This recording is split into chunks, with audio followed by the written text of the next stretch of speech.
time now for Coming In Hot with Brent Wallace and former Ottawa Senator Jason York.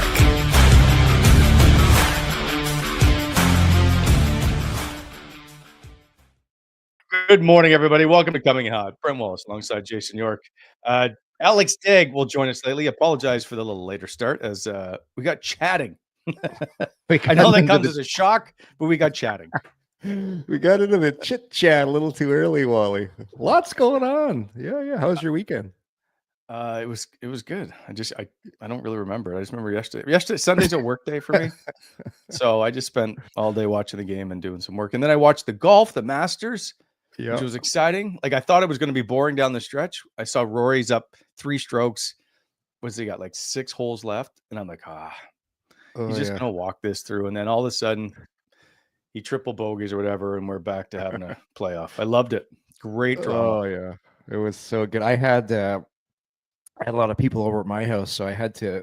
Anybody know Masters weekend? You can't miss the Masters. So we had a big party at my place.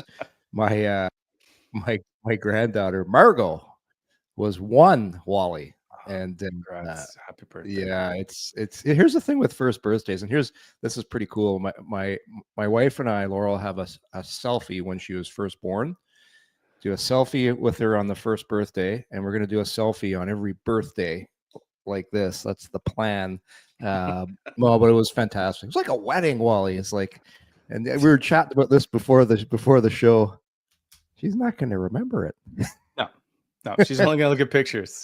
But it was great. It was great. A little kids over, friends, family. It was fantastic. And we had the Masters going on in the basement just to check in now and then, because you got to see what's going on with the Masters. But geez, they almost had to perform the Heimlich on Rory after number 18. Oh my god!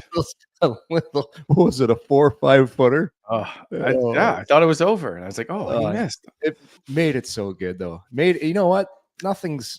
It's always better when you really earn it, Wally. So he earned it. Just some great drama at Augusta. It's basically how I feel after hosting every show with you. I've earned it. Did I ever tell you? I went down to the Masters one year? But funny story. It is so cool. Anybody that's ever been there knows what I'm talking about. There is not a blade of grass out of place. You can't find a weed anywhere. Like I went looking for weeds under TV towers. They don't exist. And you're not allowed to run in there. Everybody's respectful. They have these green Masters chairs, and you buy one of these chairs and you basically go put it down by the hole you want to sit at early in the day. Like get there early in the morning, put your Masters chair down, and you put your business card in the back. So you put smartest man in hockey on the back of the chair, and nobody touches it. So basically your chair's there. You can go walk around the grounds, come back, and everybody goes back and sits in their chair. It's very civilized inside the Masters, Wally. There's actually Masters police that go around and patrol. They're just guys in suits, and if you're running, somebody will come over, they'll pat you on the back. Well, excuse me, Mr. Wallace, there's no running inside Augusta.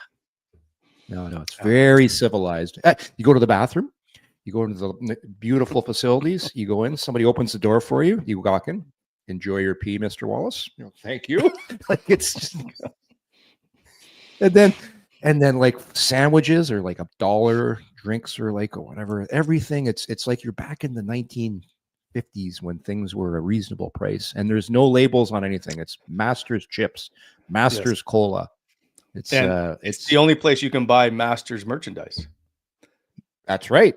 They got that special Masters sandwich, that cheese, what is it, palmetto cheese or something, whatever it is. Anyways, it's a fantastic experience. I would love to go see it someday. I was always hoping. I covered the PGA Championship, and I was supposed to go to the British Open, and they canceled it for us traveling that year. And I was on track to basically cover all the majors, and James Duthie took over, and I could never go. I'm convinced if you act up in there, somebody presses a button, you go down a little thing, and out you go. You slide out, and you're on the street. Like it's so nice in there. They just zip you to North Carolina right away. Off you go. All right, let's We got a lot to talk about. It's the final week of the regular season. The Sens I are know. rolling. We got to get to Alex Daigle. Let's take care of some business. This show is always brought to you by Charm Diamond Centers. Proudly Canadian owned and operated since 1972 with more than 85 locations across the country through Charm and their sister brands. Get custom ring building delivered in less than 4 weeks with the Charm Masterpiece program and an unbeatable pricing policy. Check out a large selection of Canadian lab-grown diamonds, and mine diamonds don't pay until 2026. Apply for the Charm Diamond Flexity card today and get approved for no interest financing on your purchase in minutes. Maybe they'll make our Stanley Cup rings, Yorkie. For more information, go to charmdiamondcenters.com. Chosen forever, Charm Diamond Centers. Oh, yeah, I got the next one. And also by Gabriel Pizza, the official pizza of the Ottawa Senators. I totally forgot I was supposed to do this. Earn points with every purchase on the app and get access to exclusive deals with Gabriel Pizza perks. Remember, last night, the Sens scored 4 in dramatic fashion, winning in overtime. So today, you use the app, you could score any 9-inch pizza, get 40% off when you order on the Gabriel Pizza app. For more information, go to GabrielPizza.com. You're supposed to do Club EG. Yeah, I'm waiting for our little graphic to come up, Wally, for our good friends at Club EG. I was talking about Augusta. They're doing everything right. You know who else does everything right? Is Club EG in the golf scene in Ottawa. They're doing a fantastic job. Aside from becoming a member at 60 amazing courses at member-only rates, they run over 10 golf leagues, several golf trips around the world, major events like the Ottawa Sun Scramble, Ottawa Citizen Golf Championship, and more. You don't have to be a member to register for any of the events, leagues, or trips. But if you do want to become a member, you'll be part of a great golf club that caters to every single type of golfer. Check out clubeg.golf to get started playing more golf this summer.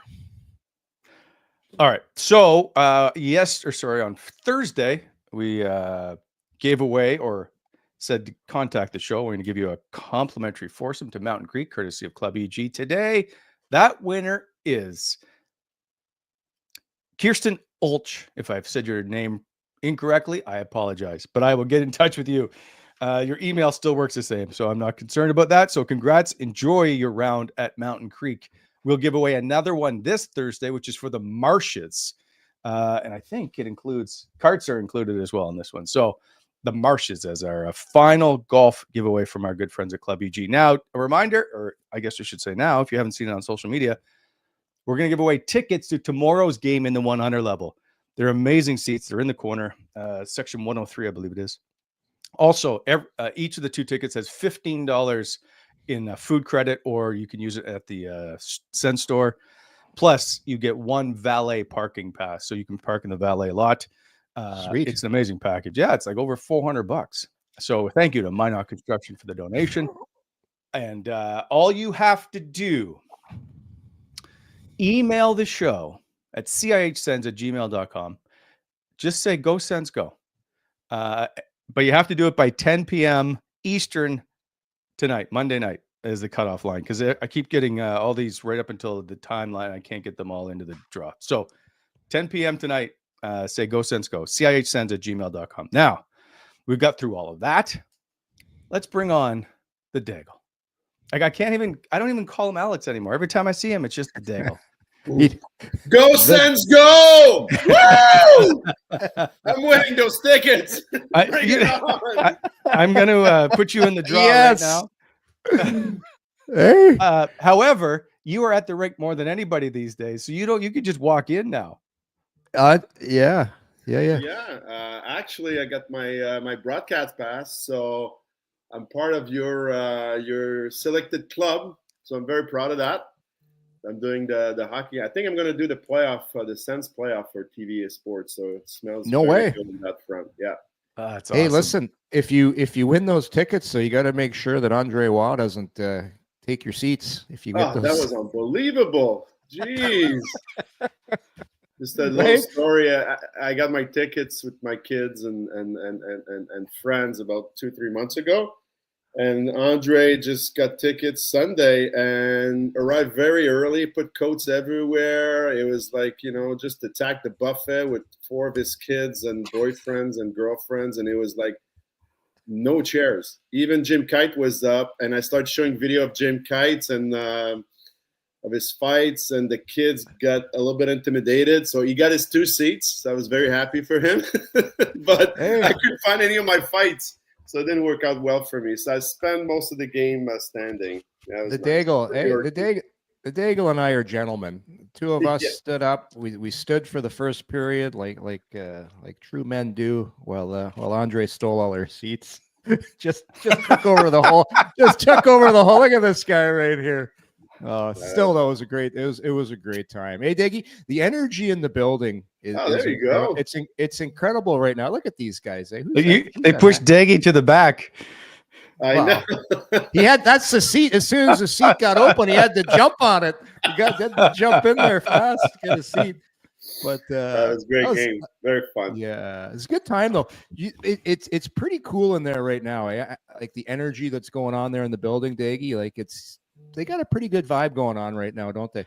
Yeah, it's a great vibe. You know, of course, when you play against Toronto or Montreal, you get all the fans from that got those tickets early in the season. So got all squashed last game. About 80% was Canadian, but it got pretty quiet very quick after the first goal. I think it was 30 seconds in. Same thing the second period. So the vibe was great. Big win, statement win. That's what I called it. You know, you see the difference between Montreal and Ottawa. I really feel like Ottawa, you know, they're young kids and the team overall, and that Allmark is just, it was just a domination. It was great. Love it. So I'm shocked you're not wearing your Sens jersey. But I do. Before we get to the game, I have a question for you on a personal note, because you've been around now the rink a few times, morning skates. Your kids are there. They're wearing your jersey. Of course. I think provided by the Sens, right? Like, it must feel really good now for, I don't know if you felt like you couldn't be part of the Sens program, but it seems like they fully embraced you, and it's just really good to see you around the rink and everybody enjoying seeing Alex Daigle. Just to be fair with the Sens, they never put any restriction, for me to go, but it was more me, before I did my doc, I didn't feel like, my career was what it was. And I didn't feel very good. And when I saw my doc and I saw the reaction of my kids, my wife, and all my friends, I said, geez, I'm a pretty cool dude. Just embrace this. And the Sen reached out, and obviously I'm on TV now. And when I go there, they just, they open up the doors, and it's just amazing. Great feeling. And for just to put in perspective, when you go to Montreal Canadiens, there's like 25 security guys. And even if you're an ex-player, it's just so tough just to get, a soft drink. It's just a battle. And with the Sens, they really open the doors for ex-players, and I think it's great. I think it's amazing. Daigie, and let's not forget your good buddy. We had a nice little phone call, and I said, you know what, Daigie, you got to get your personality on a podcast. I've got just a place for you to show off the goods, right? That's right. You were, I would say, you were pretty. I think you were the first. That's right. You're absolutely right on that, Gurki. I really appreciate that. That was a great opportunity, and really made me feel great to be on the podcast, and after that to be on TV, and give me a lot of confidence. So yes. Well, you're natural, buddy. You're a natural. And Daigie and I were down there. Geez, when you came down with your kids the first time, what a welcoming environment down there. I know your son got a stick from Pinto, and just seeing, it's amazing how young the guys are right now, but talking with Pinto and the Drake, just I know you're big fans of Pinto and Drake, how they play, aren't you? Yeah, I was before I met them, and now that I did meet them with you, thank you. Great personality. Those guys are really down to earth. I think, of course, they're very talented. Pinto is a game changer. We saw it against Tampa Bay. I was there, and against Kucherov, he shut them down. Did the same thing against Montreal, the Caulfield line. So, and Patterson, has been scoring 60 points a year, like very quietly under the radar. But good group, a young kid, tall, strong, and with great attitude. So, it's tough to go better than that if you're going to be drafting and get some Canadian guys. Love it. Back to just you before we move on to the game. I I just enjoy watching you, knowing the story and what you've had to go through, of seeing you sit in the stands and you like, I can hear you all over the building laughing, the people coming up to you, like it's such I just love the vibe of seeing you and your family after all that's happened, just to see that kind of heal. I think it's just pretty cool to me. It's very cool, man. I appreciate that. Like Yorkie said, I think I've always been an happy person, and Yeah. but what was in the media was a bit different than the reality. So it's fun just to go in there, and the fun part as well. Like Gord and Brownie, that is still doing the games. It was Montreal, so a lot of the media. Renault is working for TVA. Nick that does the hockey game on the French radio is working with us. So a lot of those guys I work with, or have been friends or know him for 30 years. Even Bruce Garriak, I saw him and great humor. He was in good mood. So it's not the same type of stress. Going to a rink now. You're just going to have fun and enjoy. And for my kids, it's amazing. And for me, it's fun because I've been working for 10, 15 years in other fields, and it's never the same. And when you see people from 30 years ago, it's always it's a field that I understand, that I loved, and I still love, and now I'm involved. I'm very happy about that, and it feels like home. Quickly, you got a Shane Pinto stick, one of your kids. I also noticed you guys had two from the same person, of a defenseman. What sticks did you guys get? No, we got the goalie twice. No, you got two. You got two sticks. My kid got one, and his buddy got one from two different practices. Just because those goalie sticks, for people to understand, they're lighter than the player stick. It's amazing how light they are, and they're super thin. And I know the material must be amazing, but they break. So just a little notch on it, and he's just throwing them away. So same goalie, but I don't think he was. Twice he was not in the net. So twice he was getting one-timer and just getting abused by the other guys. Did you shoot harder at the backup goalie? Well, for sure. You're not allowed to shoot that hard on the starting goalie, and not that high either. So, the backup's getting abused, for sure. It's been for decades, that's the case. We used to say, to steal a golf analogy, Wally, in warm-up, everybody shoots from the blue line on the starter, and all of a sudden somebody goes, all right, boys, up to the ladies' tees, and everybody moves up and just starts going top shelf on the back. It's not fun to take shots as the backup and warm-up. Moving on to the game, and that is by the way, someone just asked me, I got to come back to this. Is Alex rocking the Sens car flags? Nah. No, I didn't push it that hard. Not yet. Maybe in the playoff. I'm not saying no to that. I'm not saying no, but in Montreal, it's pretty that's going to be no, you'd be a little damaged. It won't be that bad, because we're not going to play against Montreal. So anyway, nothing in the first round for sure. So it's not a different no. It's not a no. All right. Well, we'll take that so far. And by the way, this is your third appearance on the show, so you do qualify for a free coming in hot mug. So we will get you one. Highly collectible. Can I get sitting down tickets at the Sens game? That would be nice as well.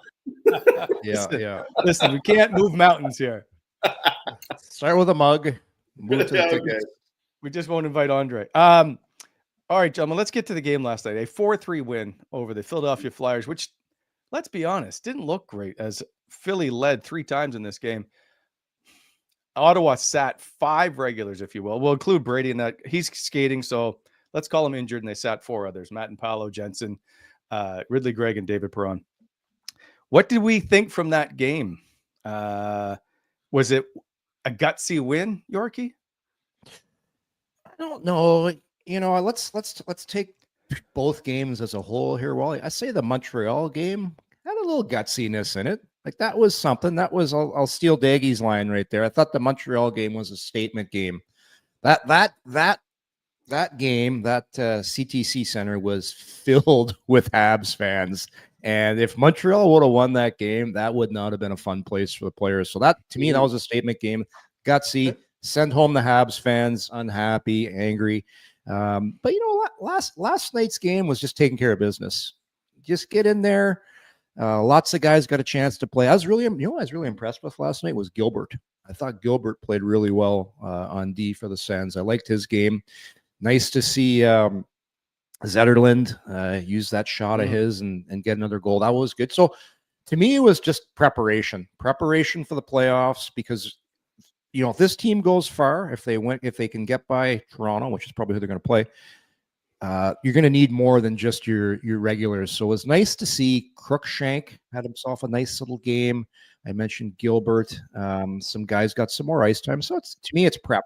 It's prep and rest for your guys. So I liked it. Pinto and Amadio can continue to be really, really good. So no, just not a gutsy win, Wally. Not a gutsy. More of a necessary preparation. It's like, when you go to a restaurant, you see the really nice main dishes that come out, but you never talk about the people back there prepping. They're prepping, Wally, and that's what they're doing right now for the playoffs. They're making sure everything's nice, so the Chef Green can serve out a nice dinner come playoff time.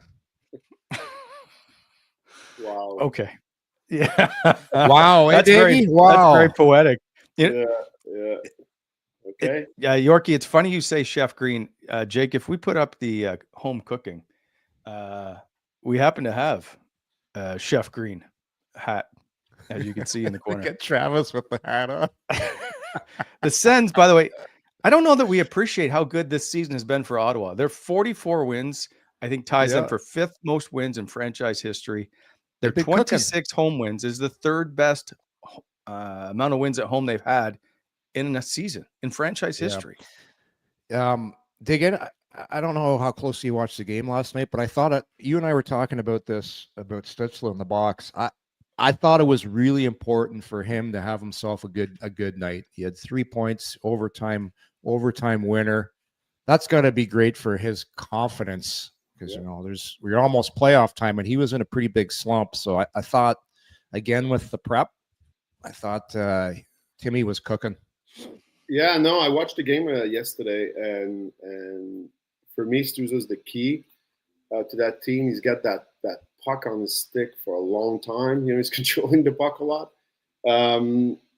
I agree that the biggest game was the Montreal game, because Montreal had to win, and they still got to win tonight to make the playoffs. So it's not easy when you made the playoff and you play against those teams. And for Philly, they won 5 out of 6 coming into Ottawa. So it's not like they're not playing well since Tortorella is on vacation. So, those games for me now, the next 2 games, I just hope there's no injuries. So resting guys is key. I think Forsberg was great. I think he made some great save and not so great save, but that's why he's a backup. But winning at home at all costs in the playoff will be key. And you go steal one in Toronto, which is very possible. They're still struggling who's going to be starting. I think Stolar will be, but still, it's not a proven playoff performer. So, there's a chance there. So the Sens are great at home. We've seen that this season. I'm concerned about them on the road, because they're going to start on the road, regardless if it's Tampa or Toronto. We have to wait. If Toronto wins tomorrow, Tuesday, against, I think they play Buffalo, it's over. And it's the Battle of Ontario. My only concern is they're going to have to win, I think, 2 games on the road in the playoffs in order to win that series. Mm-hmm. Yeah.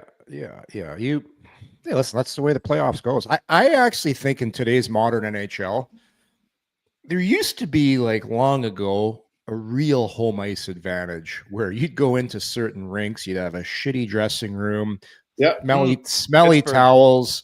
Like, Pittsburgh had that terrible floor. Like, I swear that floor made your skates dull. Like, there was no rubber mats. It's the old, like, plastic floor you get in the bad minor hockey rinks. That's what they used for the dressing room. Or back when they used to have the old Buffalo Odd Like it's Oh, just yeah. now every rink is cookie cutter. It's all the same size. You got beautiful facilities. You got bikes. You got stuff. So I like on the playoffs now, all the pressure's on the home team because you just got to go in and steal one of those first 2 games, and then the script flips, Wally. So I think Ottawa underdogs, no pressure on them. They got a hot goalie in Allmark.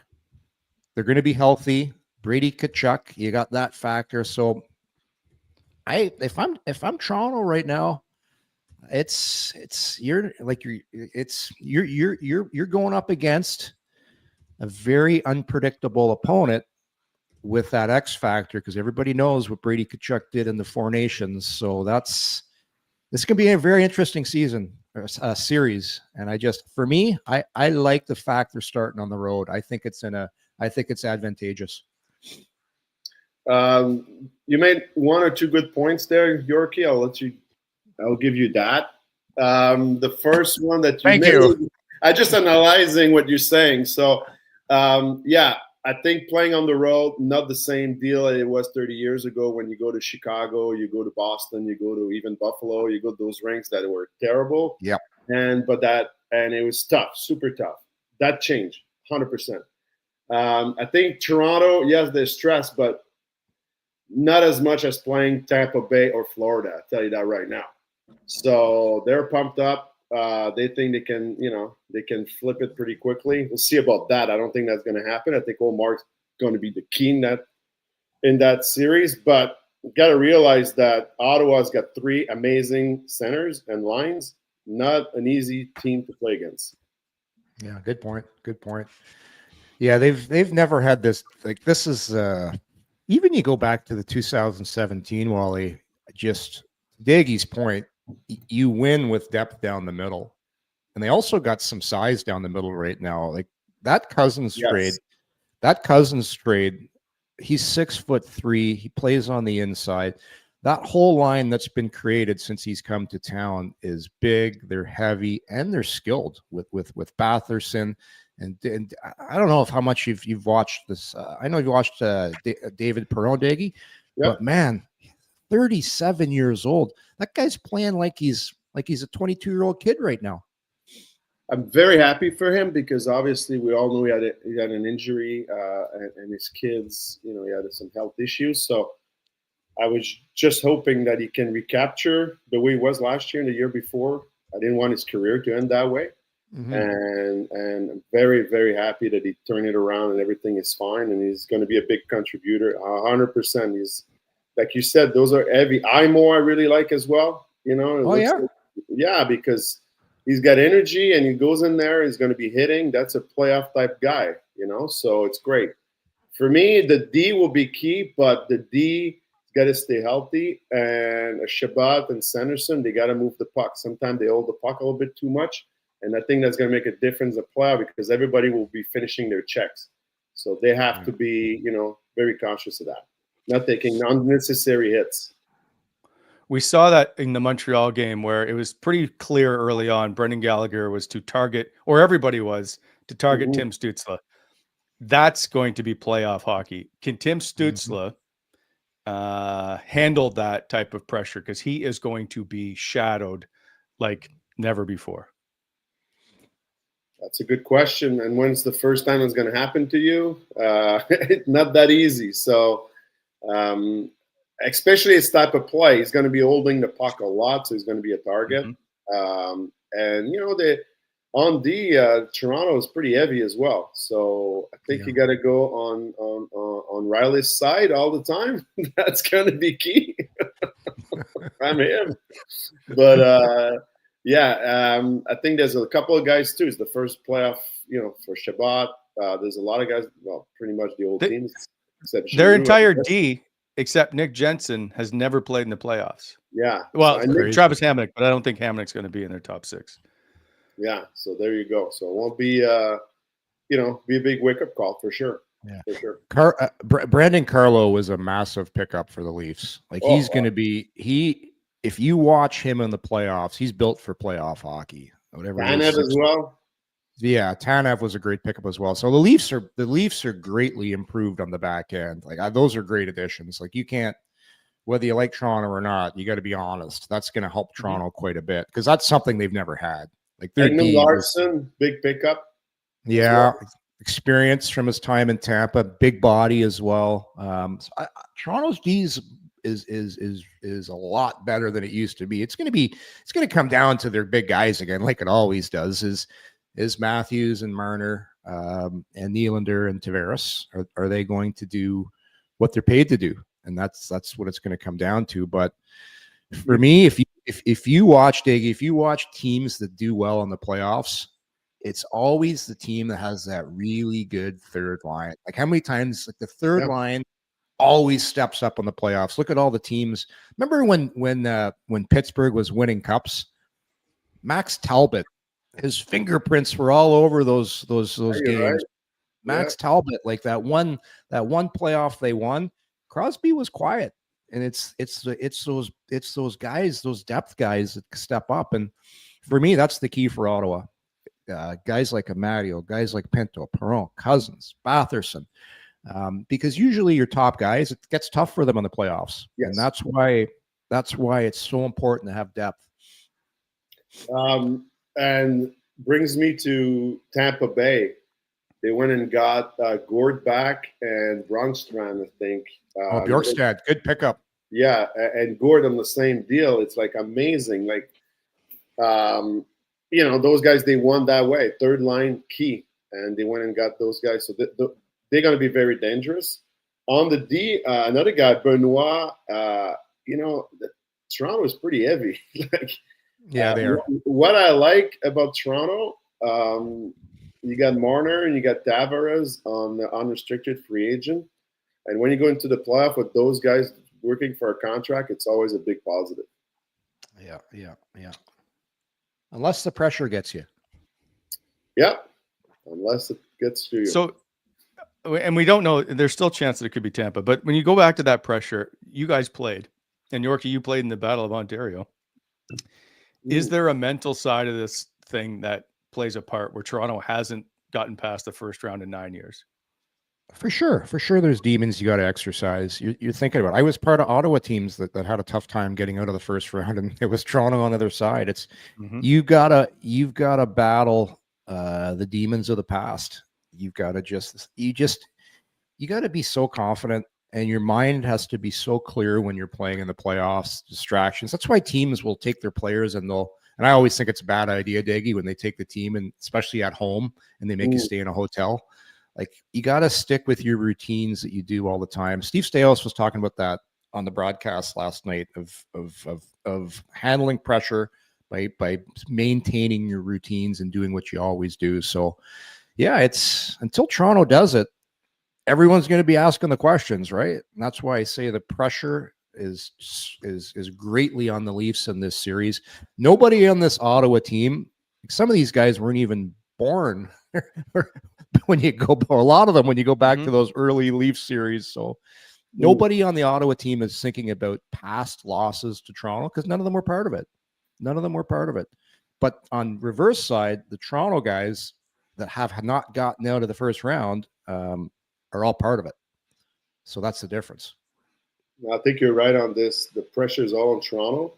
For Ottawa, it's a big bonus to make the playoff and to be relevant. I think Steve Staios made some amazing moves that very undercover moves, except for Volmark. Obviously, that was a huge pickup. But he made some quietly good moves. The Jensen, I know Chikrin is playing amazing, but at the end of the day, you got more contribution from a Jensen playing with Chabot because Chabot is getting better and better.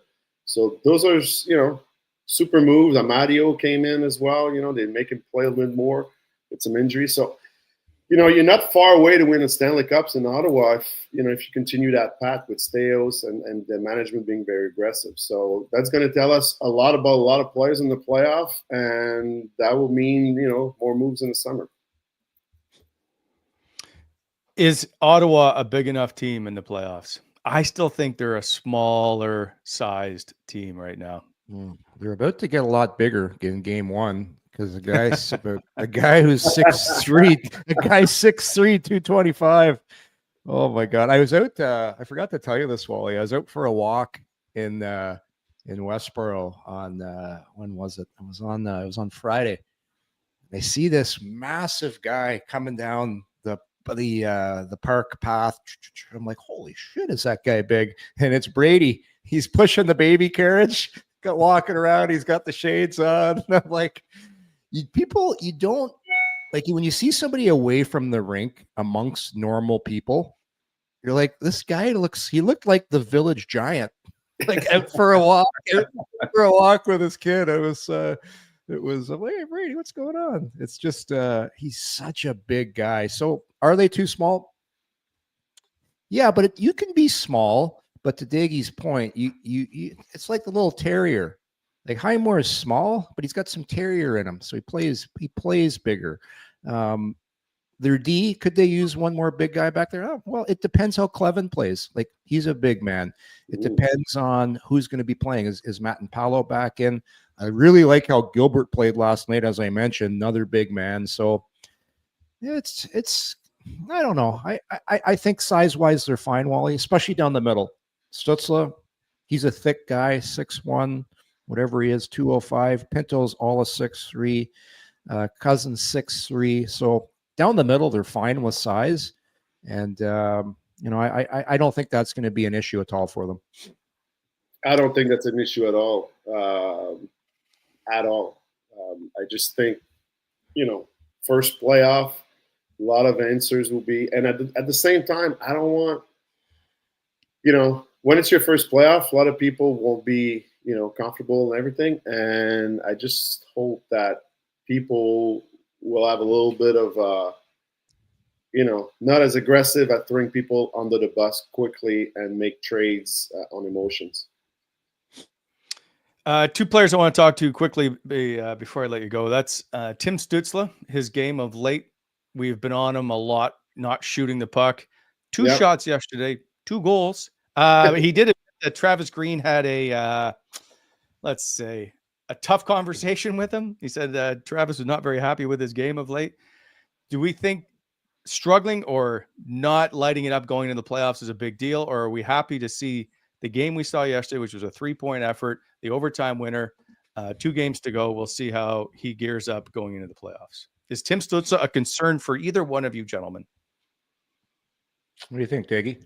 No, I'm not concerned. Another 70-point season. He's still racking up points. He's still making plays for other guys. He's got this. It's not like he's shying away from the play. He always gets the puck. He's always controlling the puck. It's just, he's got to shoot. He's got to do a couple more things. He's not perfect, but no, he's got good intensity and he wants the puck. So I'm not concerned. Okay, before you answer, Yorkie, because you were a shooter, so I'm just curious, Daigle, is he doesn't shoot as much, but he scored 39 goals. How do you change the mindset of I need to be selfish? Is it hard to do as a National Hockey League player? It is hard to do, but he did it before with 39 goals. So it's just got to make better decision. And it's fun to be, passing the puck. But at the end of the day, you're going to get assists while rebounds and good things will happen. When you become just a passer, and it did happen to me my last season, you're so predictable. And the 2-on-1's predictable. So they're gonna keep that pass away. There's a lot of things they're gonna keep away. You need to shoot the puck, and realistically, a good shooter will go from 12 to 15% shooting percentage. So it's just the math. You need to put pucks on that if you want to have success on both on points and on goals. Like, listen, since Timmy's kind of gone cold, what's been the one factor that's been missing from this lineup? Brady. Yeah, I know they moved Brady off his line at one point, and now Brady's been out of the lineup. Brady's been hurt, so you got to understand. But before that, remember they put Brady on the third line. But all I'm saying, that was more games without Brady playing on Timmy's line. Yeah, you're gonna have, even when he was playing with Brady, you're gonna have some dry spells you go through. But the other team really keys on Stützle, like they really key on him. And don't forget, they put Zetterlund on his line for quite a few games. Another guy that was trying to find his game. So the thing Brady does, he opens up space for you. Like he goes to the net Zetterlund's more of a guy that tries to get lost in the high slot, tries to get into shooting positions. When you go to the net like Brady does, you make the defenseman respect you, and he has to take you to the front of the net. And then Brady hangs out there, and that opens up space for Stützle. So now he's got guys hanging on his back. Guys are finishing hits on him. Like there's not a lot of space. Tkachuk creates space the way he plays. So, and I'll guarantee you when the playoffs starts, Tkachuk will be back on that line, and he'll be doing his thing, and that's going to open up space for Brady. Like he's going to come out. Like it's almost like what's the movie Gladiator when they open up the doors and the freaking lion comes. Like, it's gonna come out and it's gonna be something. So I just think those two have great chemistry. You've got the grace of Stützle and you've got the ferocity of Brady Tkachuk. Put them together, you got something special. So I think those guys just play off each other so well, and it's going to help Timmy a lot. It's a great point, Yorkie. And it reminds me when I played in Philly, I played 10 games with Rod Brandamore. I scored 11 goals. That's and right. That Lindros came back, and I went on Mike Sillinger's line. I went fucking cold for a long time. Oh no! So nuts. Wait, but how much fun did you have playing with Silly? We had a great time. I'm just kidding. I had some success and with him. He's an amazing guy, but it makes a huge difference who you put with Stützle. And like you said, if you're the best player on the line, they're gonna focus on you. And when you have Brady, game changer. What did you say to Silly? Silly, come on. The Daigle's going cold here, bud. Let's go. Chubb, stop shooting. Fucking feed me. What's wrong with you? Oh boy, one of the sillies. I had a great time with him. Very, very nice guy. Come on, Daigle. Former Ottawa Senator. Oh yeah, former a lot of teams. Silly. Yeah, I think he made 8-9 teams. Yeah, Oh, Yeah, I think it was going. 9. I have is it 11? No, I think it's 9. I think it's 12. Okay, I'll get back to that. I have a question for you, Daigle, from Robert in the chat. Before I do, did you ever play baseball in Vanier? in Vanier. Yeah. Oh, the Daigle. Daigle's usually. Did you have a Black Lotus? The what? A Black Lotus. Car. No. So Robert says, I have a story about Dag, early 90s. I saw him playing baseball in Vanier. He pulled up in a Black Lotus, I believe.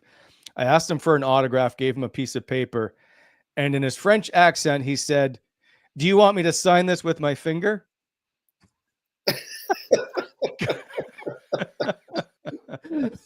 Black Lotus. You never had a Black Lotus, did you? No, I had a 300 ZX. It looks like it. Yeah, it's a bit similar. Yeah. There you go. Okay. There was a 300 ZX. That was the old Nissan 300 ZX. Oh, those were nice back in the day. Yeah. A lot of pop. Anyway, that's Robert says he still remembers, even though he was a 9 or 11-year-old back then, somewhere in there. So I can totally see that line. Do you want me to sign this with my finger? I appreciate your time this morning. We look forward to seeing you around the rink more, and of course, covering the Sens playoff game, which means yes, we'll have you back. We'll have you back on the show. Absolutely. Go Sens, go! I want that ticket. I'll get you your free mug. Oh, jeez. Okay, thank you. Appreciate it. Thanks, Daigle. All right, guys. Have a good day. Always a pleasure. Always a pleasure. What a beauty. What a beauty. He's so happy right now, man. He's not as excited about the mug as most. He's fired up for the Sens, though, eh? Oh, and he's not acted either. Like when when we were sitting in the box on Friday night, we had a blast, by the way.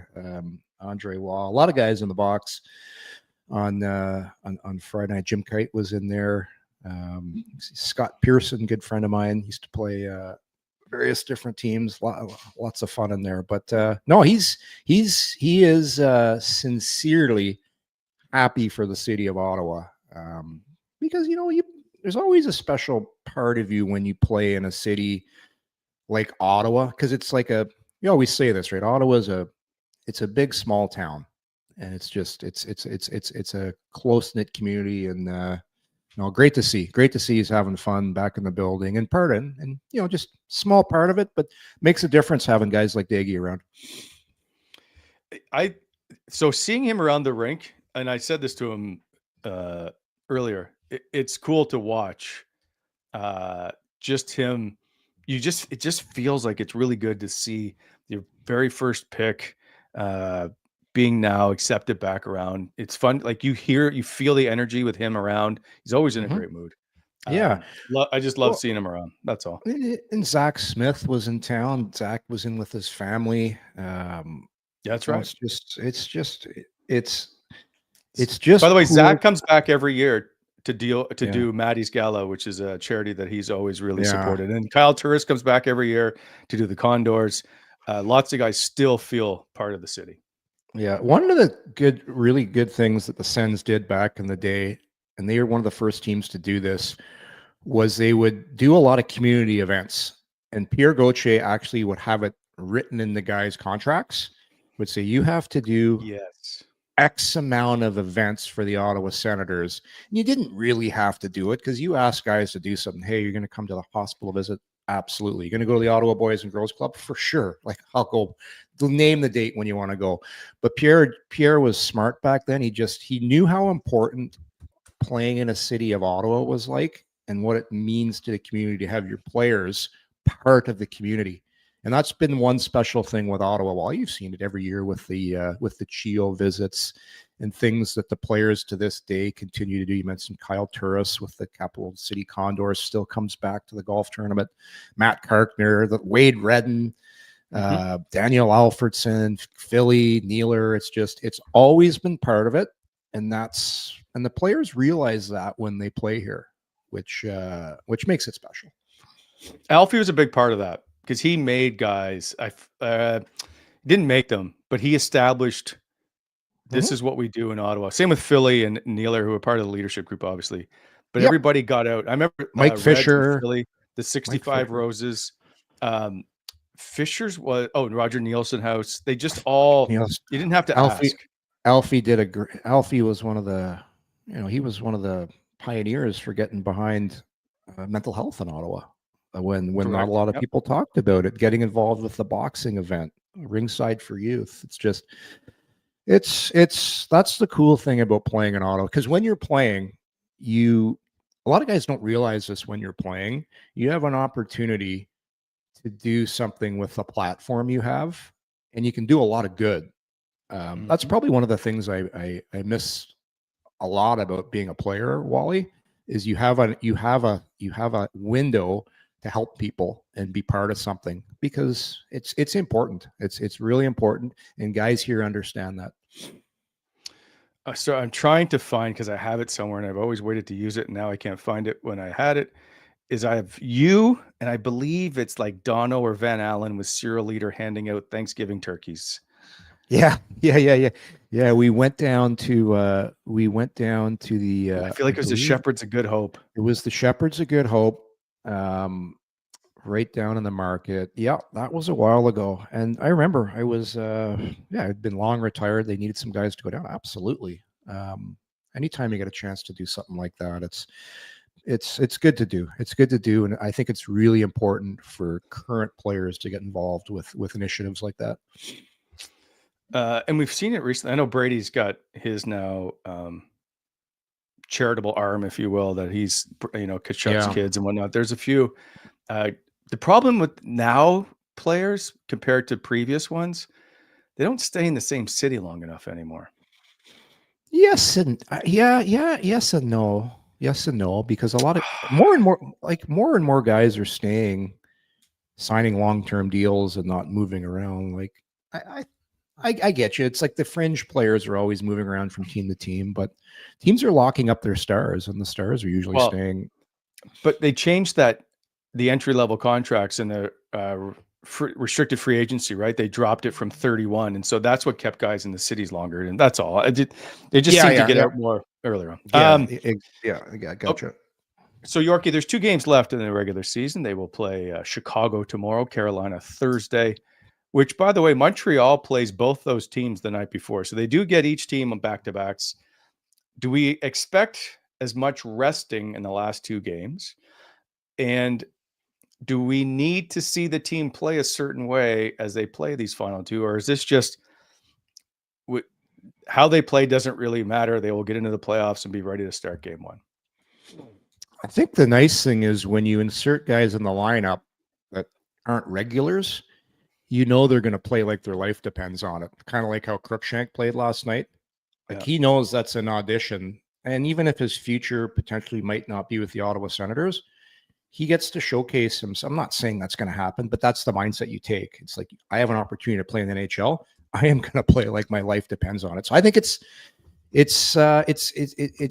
good for a lot of different reasons. You get a player that comes in that's hungry, and it's really important to rest guys right now. So number one, make sure the team is 100% as close to being healthy as possible. So you're going to see them rest some guys that need it.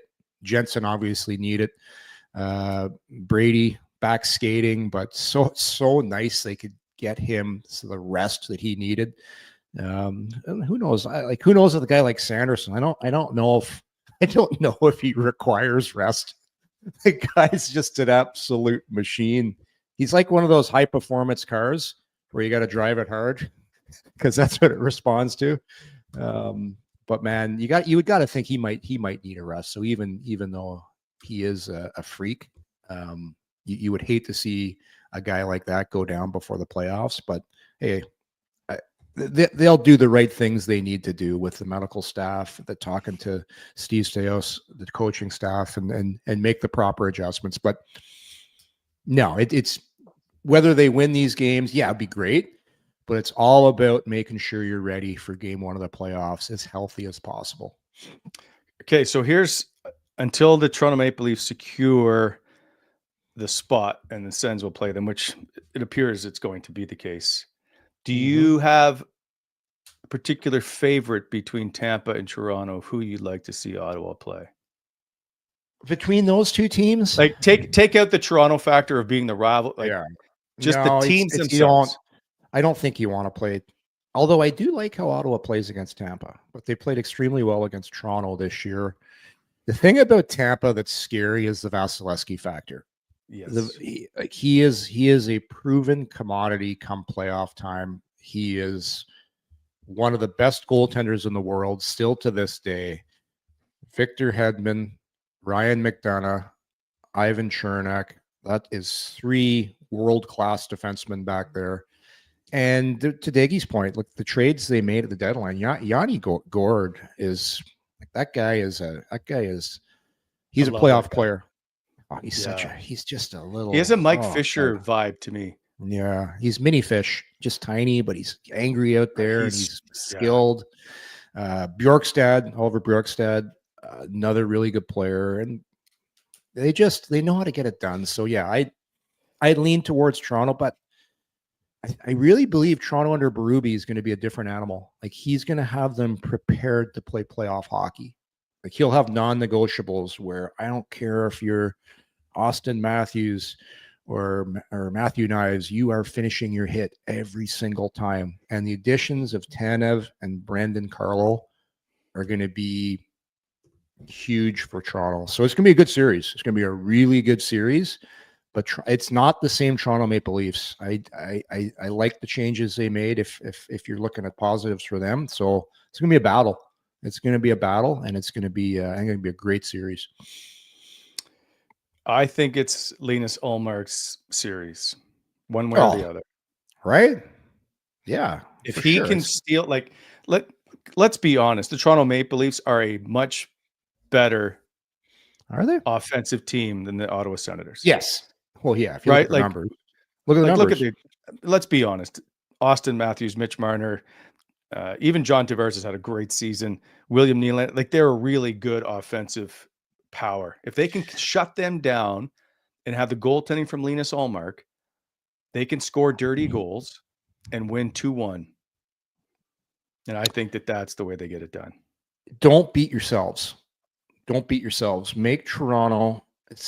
What's Ottawa's record when they get up, when they score first? 30-6, I think it is. I think it's better than that. I think they've only lost. something like that. Anyhow, the point is because of the style they play, high percentage hockey, limit the turnovers, put the puck in a good position, manage the puck. You hear that word all the time. Get up, try and score first, make Toronto have to do things where you can turn pucks over. But don't forget too, like, don't discredit the fact that Toronto has a lot of guys, because you talk about demons from playoffs past. They have a lot of guys with a lot of experience playing in the playoffs, with a lot of playoff games under their belts. Like, Ottawa's going in very green. Like, a lot of guys have never played in the playoffs. So it could be a good thing, because you go in just like a kid that hasn't been there before and you just seize the moment. Or there's an adjustment period of, okay. But I think Travis will have these guys ready to play. Like, the coaching staff's done a tremendous job during the regular season. I don't see that not continuing in the playoffs. Like, Travis played in these Battle of Ontarios. He knows what it's all about. Daniel Alfredson has played in these Battle of Ontarios. That's a huge advantage when you got two guys in your coaching staff that understand the implications, the pressures, what it takes, what you need to do, what you don't need to do, how you handle your players, what you say to them. That's going to be a big factor for those guys. But yeah, like, you can't discredit the experience a lot of guys in Toronto have. So Ottawa, they're just going to have to, it's the old thing, Wally. Don't dip your toe in to see if the water is warm. Just dive right in. Dive right in, Wally. The Sens 34-6 when scoring first. There you go. But Yorkie, does anything matter in the playoffs? Do any of these stats matter in the playoffs? We're going to throw out all these numbers. We're going to throw out face-off percentages, power play, penalty kill, goaltending, save percentage. None of it matters in game one, because it matters. You know what matters?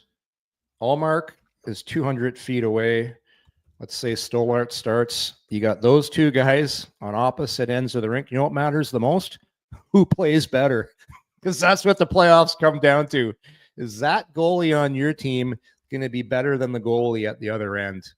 In a best-of-7 series, if you have the better goaltender, you are going to win more times than not.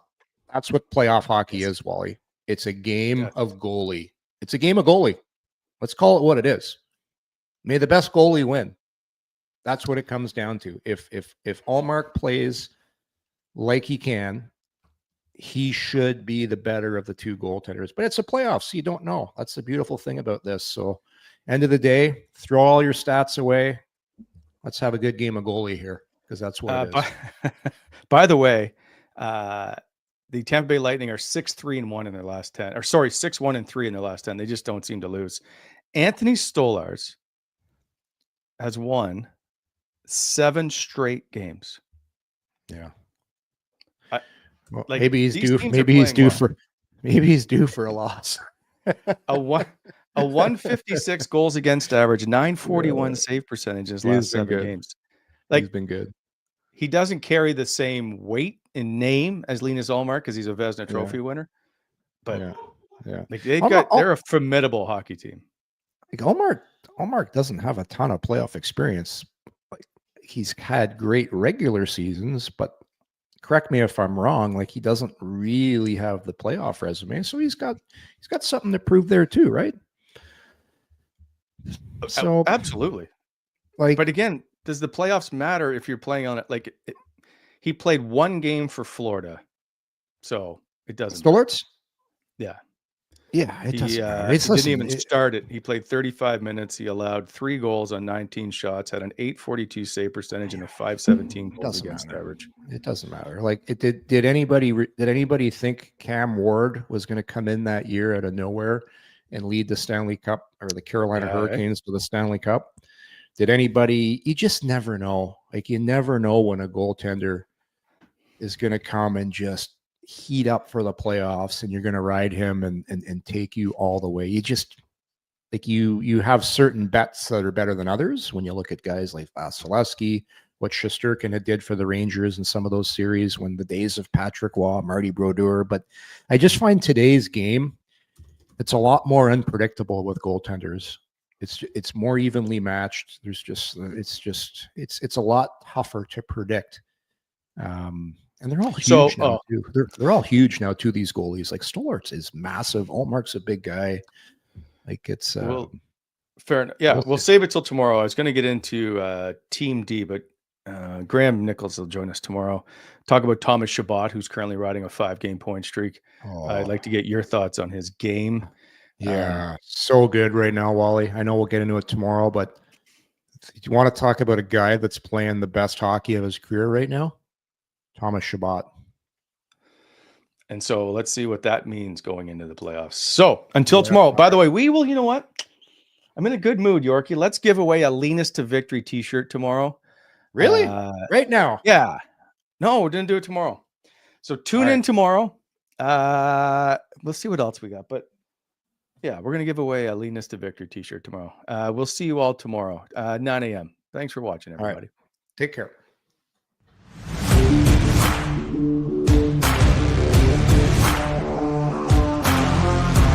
Thanks for tuning in to Coming In Hot. If you enjoyed the show, hit that like button and be sure to subscribe to never miss an episode.